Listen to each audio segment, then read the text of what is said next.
महाड नगर परिषद निवडणुकीदरम्यान राष्ट्रवादी आणि शिवसेना यांच्यात झालेल्या राड्या प्रकरणी पोलिसांची भूमिका संशयास्पद असल्याचा गंभीर आरोप शिरगावचे सरपंच तथा शिवसेना पक्षाचे उपजिल्हा समन्वयक सोमनाथ ओझरडे यांनी केला आहे।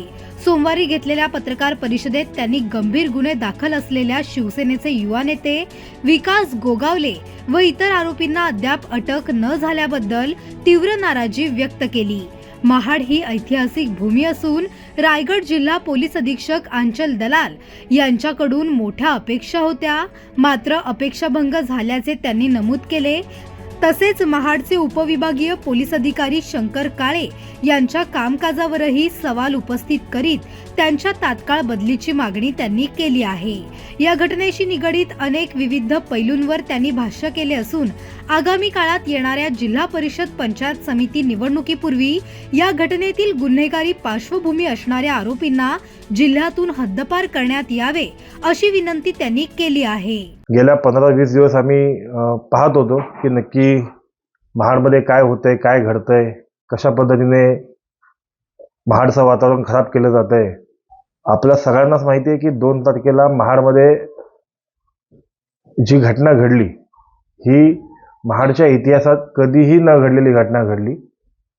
ह्या निवडणुकीमध्ये निवडणूक सुरू असताना, निवडणूक प्रक्रिया सुरू असताना विकास गोगावले आणि त्याचे काही गुंड महाडमध्ये आल्यानंतर जो प्रकार घडला तो संपूर्ण महाराष्ट्राने पाहिला। ही इतकी गंभीर घटना घडलेली असताना सुद्धा रायगडच्या SP मध्ये आमचा इतका विश्वास होता की खरंच काहीतरी ह्या SP आल्यात तर आम्हाला वाटतं काहीतरी घडेल आणि कायदा आणि सुव्यवस्था हे महाडमध्ये दाखली जाईल असा आम्हाला विश्वास वाटत होता। परंतु तो विश्वास आता आमचा उडालेला आहे, कारण आज घटना घडून एवढे दिवस झाल्यानंतर एकही आरोपी आजपर्यंत ह्याने अटक केलेला नाही, ज्याच्यावरती गंभीर गुन्हे आहेत विकास गोगावलेवरती। आज तुम्हाला माहिती आहे की डॉक्टर बाबासाहेब आंबेडकरांच्या नातवावरती केलेला हल्ला, माझ्यावरती केलेला हल्ला, काही दिवसापूर्वी पंकज उमासरेवरती केलेला हल्ला आणि MIDC मध्ये घडलेल्या घटना, मुंबईमध्ये एका उद्योगपतीला अडवून त्याच्या गाड्या फोडलेल्या घटना, अशा अनेकशा प्रकरणं विकास गोगावलेचे आहेत।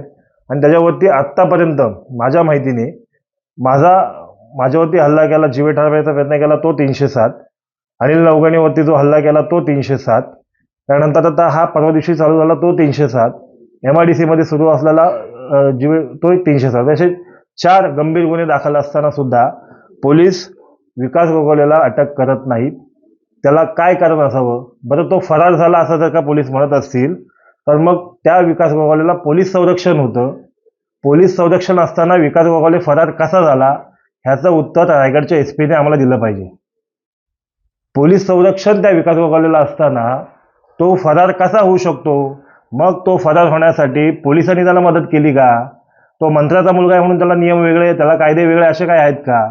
मग विकास गोगावले जो फरार झाला असं तुम्ही म्हणताय, मग तुमचा जो त्या ठिकाणी पोलीस संरक्षण जो गार्ड होता तो गार्ड कुठं आहे? त्या गार्डची चौकशी करा। त्या गार्डला एक तर आता कुठल्या स्थितीमध्ये नसेल, त्याला माहिती नसेल तर त्याला पहिले अटक करा, त्याच्याकडून माहिती घ्या। आज विकास गोगावले नागपूरमध्ये अधिवेशनामध्ये फिरतोय, हे पोलिसांना दिसत नाही का? काल पण विकास गोगावले अधिवेशनामध्ये नागपूरच्या इथं होता।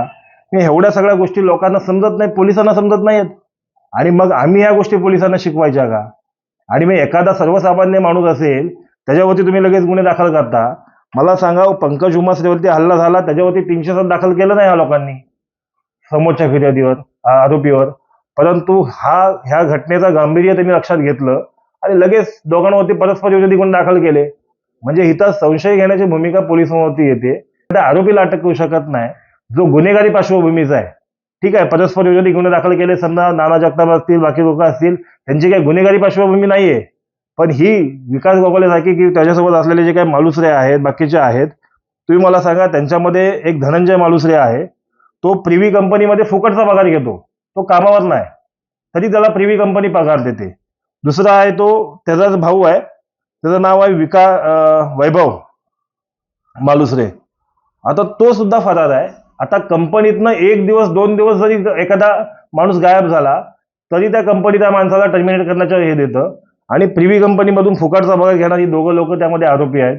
असे अनेकसे विषय आहेत की त्यामध्ये ही घटना आपल्याला दिसून येते की पोलिसांना कुठेतरी संरक्षण देण्याचा प्रयत्न करतायत. माझी तर स्पष्ट मागणी आहे की डीवायएसपी काळेंची कुठल्याही परिस्थितीमध्ये ह्यामध्ये येणाऱ्या निवडणुकीमध्ये आम्हाला ते नको आहेत. महाडची नगरपालिका अतिशय सेन्सिटिव्ह पद्धतीने निवडणुका झाल्या. आमच्या आता निवडणुका सुरू होतील, येणाऱ्या जिल्हा परिषदेच्या निवडणुका सुरू होतील. त्या निवडणुकीमध्ये डीवायएसपी जर काळे असतील तर ही निवडणूक कुठल्याही पद्धतीने पारदर्शक होणार नाही. आम्हाला डीवायएसपी काळ्यांची ह्या ठिकाणी हकालपट्टी झाली पाहिजे. त्यांना सस्पेंड करा, काय पण करा, सक्तीच्या रजेवर पाठवा, पण डीवायएसपी काळे आम्हाला येणाऱ्या निवडणुकीमध्ये महाडमध्ये नको आहेत. कारण की ती 100% व्यक्ती गोगावलेंची नोकरी करते. महाडमध्ये असा पहिल्यांदा डीवायएसपी भेटलाय की तो नोकरी करतो विकास गोगावले आणि भरत गोगावलेंची. त्यामुळे ह्या डीवायएसपींची बदली कुठल्याही परिस्थितीमध्ये झालेली पाहिजे, नाहीतर आम्हाला यापुढे त्यांच्यावरती कुठलाही विश्वास राहिलेला नाही. विकास गोगावलेला अटकपूर्व जामीनसाठी माणगाव कोर्टामध्ये त्यांनी उज्ज्वल निकमांचा मुलगा अनिकेत निकमांना आणली. कोर्टाने त्यांना कुठल्याही प्रकारचं मला वाटतं दिलेलं नाहीये. 1-2 दिवसात तारीख आहे, त्या तारखेला सुद्धा आम्ही अपोज केलंय की विकास गोगावलेला कुठल्याही परिस्थितीत कोर्टाने ह्या ठिकाणी जामीन देऊ नये म्हणून आम्ही आमचे वकील सुद्धा लावले. सरकारी वकिलांना पण आम्ही सांगितलं, पोलिसांना जे आयो आहेत खाडे त्यांना सांगितलं की हा जो तपास आहे व्यवस्थित करा. विकास गोगावलेची गुन्हेगारी पार्श्वभूमी कोर्टासमोर मांडा. त्याला कुठल्याही परिस्थितीत अटकपूर्व जामीन मिळाला नाही पाहिजे, आणि जर तो अटकपूर्व जामीन त्याला मिळाला तर आम्ही हायकोर्टात जाऊन त्याच्यावरती पोलिसांवरती सुद्धा हे करू की हे चुकीच्या पद्धतीने ह्या महाडमध्ये घटना घडत आहेत म्हणून. आज विकास गोगावलेवरती हे जे काही चुकीच्या चांगलं काही करत नाहीये, चुकीच्या पद्धतीनं महाडमध्ये वातावरण तयार करतोय, दहशत निर्माण करतोय. आणि ती दहशत आज जर विकास गोगावलेला अटकपूर्व जामीन मिळाला ना तर काय होणार आहे, मग निवडणुकीमध्ये पुढे लोकांना काय वाटेल, आम्ही कोणालाही मारू, कोणालाही फटकवू, आमचा नेता सुटतोय. पण आज त्यांचा नेता फरार आहे. आज नेता फरार आहे तर कार्यकर्त्यांची सगळ्यांची गोची झाली. आता ह्या सगळ्या गोष्टीमध्ये काल परवा महाडमध्ये एक कार्यक्रम असताना माझ्याकडे जे व्हिडिओ आहेत, तो व्हिडिओमध्ये तिकडून फोनवरती बोलतोय आणि सगळ्यांना शुभेच्छा देतोय. मग पोलिसांना ह्या गोष्टी दिसत नाहीत का की तो फोनवरून कोणाशी बोलतोय, कोणाशी चर्चा करतोय, कोणाला शुभेच्छा देतोय? ह्या पोलिसांनी तपास कसा करावा ह्या लोकांनी आम्ही सांगायचं काय लोकांना? त्यामुळे पोलीस यंत्रणेवरती विश्वास उडत चाललाय. कायदा सुव्यवस्थेचं राज्य राहिलेलं दिसून येत नाहीये. आमची पत्रकारांच्या माध्यमातून महाराष्ट्र राज्याच्या गृहमंत्र्यांना, मुख्यमंत्र्यांना विनंती आहे की महाडमधील मंत्री भरत गोगावले यांचे चिरंजीव विकास गोगावले यांना अटक करण्यासाठी तुम्ही कृपया करून एसपी मॅडमना आदेश द्या. तसेच त्या व्यक्तीला येणाऱ्या निवडणुकीमध्ये महाडमधून नव्हे तर रायगड जिल्ह्यातून हद्दपार करा, अशा प्रकारचा प्रस्ताव महाडच्या पीआय कडून एसपी कडे जाऊन तो एसपीने तो प्रस्ताव मान्य करून विकास गोगावलेला येणाऱ्या निवडणुकीमधून हद्द करावा अशी आमची मागणी आहे. यासाठी आजची तात्काळ पत्रकार परिषद लावले. अनेक मुद्दे आहेत, या मुद्द्यामध्ये मला बोलता आलं असतं, परंतु आज मला वाटतं येणाऱ्या काही दिवसांमध्ये स्थानिक स्वराज्य निवडणुका जाहीर होतील. त्या निवडणुकीमध्ये दहशत निर्माण करून जर का मतदारांवरती जर का त्याचा प्रभाव पडणार असेल तर निवडणूक आयोगाने सुद्धा ह्याची दखल घेतली हवी पाहिजे. कुठलाही संबंध नसताना, त्या ठिकाणी तो उमेदवार नसताना तो डायरेक्ट त्या मतदानाच्या बूथमध्ये जातो आणि त्या ठिकाणी लोकांना धमकवतो. त्या ठिकाणी जाऊन तिथल्या बूथ प्रतिनिधी असतील किंवा तिथले जे अधिकारी असतील त्यांना धमकवतो. की कुठल्या प्रकारचा न्याय चाललाय महाडमध्ये?